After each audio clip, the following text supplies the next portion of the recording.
10 more crash discs were recovered, along with 26 dead and 4 live aliens. One of the 4 live aliens died within hours of being removed from the craft. The others died approximately 3 or 4 days later.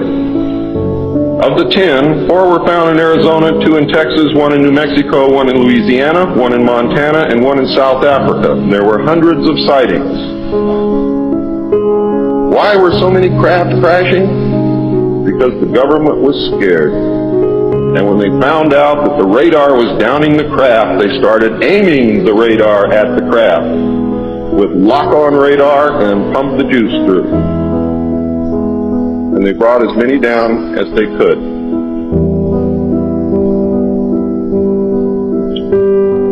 Eisenhower knew that he had to wrestle and beat the alien problem. He knew that he could not do it by revealing the secret to the Congress, because in fact, isn't that the same as telling the public? Early in 1953, the new president turned to his friend and fellow member of the Council on Foreign Relations, Nelson Rockefeller, for help with the alien problem. Eisenhower and Rockefeller began planning the secret structure of alien task supervision, which was to become a reality within 1 year. The idea for MJ-12 was thus born. It was Nelson's uncle Winthrop Aldrich who had been crucial in convincing Eisenhower to even run for president.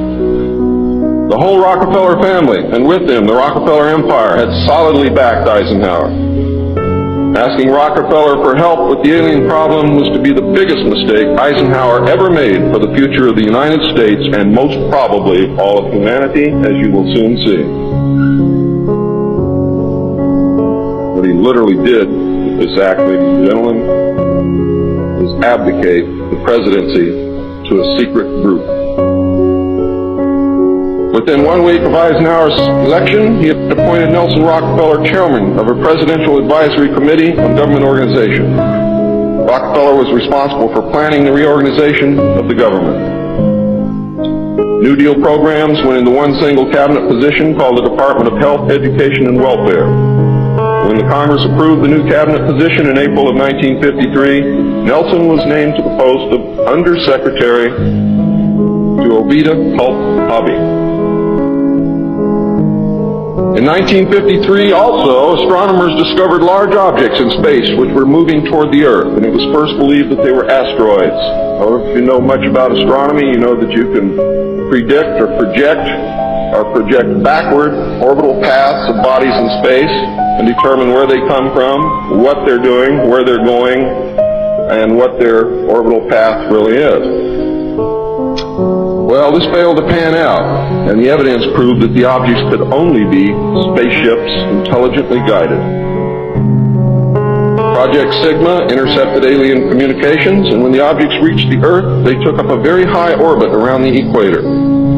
There were several huge ships, and their actual intent was unknown. Project Sigma and a new Project Plato, through radio communications using the computer binary language, which the aliens understand very well, they're very mathematical minded, was able to arrange a landing that eventually resulted in face-to-face contact with alien beings from another planet. Project Plato was tasked with establishing diplomatic relations with this race of space aliens. But in the meantime, something else happened. In the meantime, a race of human-looking aliens contacted the United States government. Where this happened, I do not know. I wish that I did. This alien group warned us against the aliens that were orbiting the equator and offered to help us with our spiritual development. They demanded that we dismantle and destroy our nuclear weapons as the major condition.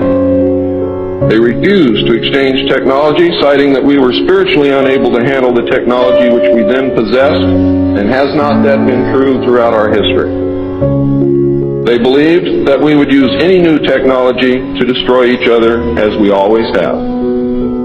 This race stated that we were on a path of self-destruction, and we must stop killing each other, stop polluting the earth, stop raping the earth's natural resources, and learn to live in harmony with each other and with nature. These terms were met with extreme suspicion, especially the major condition of nuclear armament, disarmament, and I have to say that I could not blame them in the face of so many uncertainties and so many alien prizes staring them directly in the face. It was believed that meeting that condition would leave us helpless in the face of an obvious alien threat. We also had nothing in history to help with the decision. Nuclear disarmament was not considered to be within the best interest of the United States, and the overtures were rejected.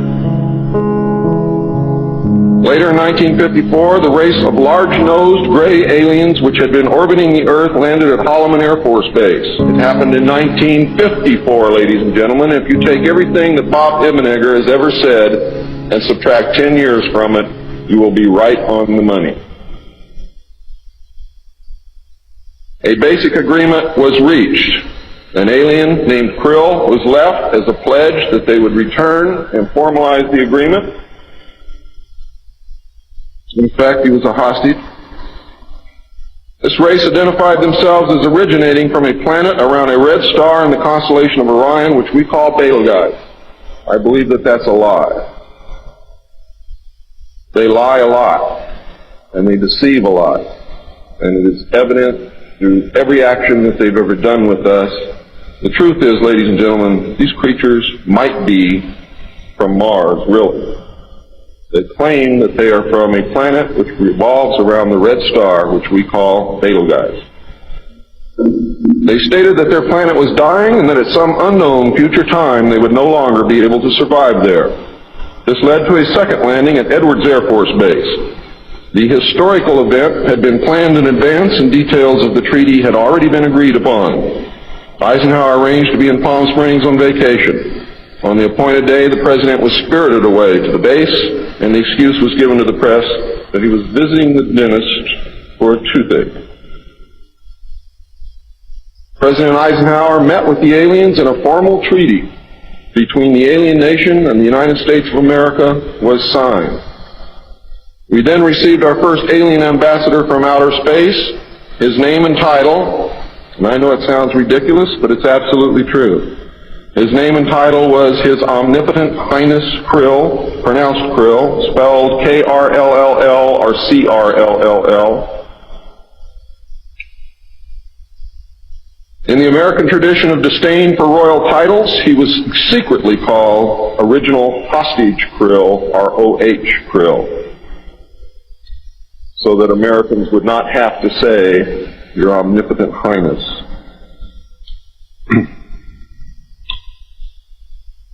You should know that the alien flag is known as the trilateral insignia. It looks like a TP with two circles on either side of the V and one pole running straight down the middle.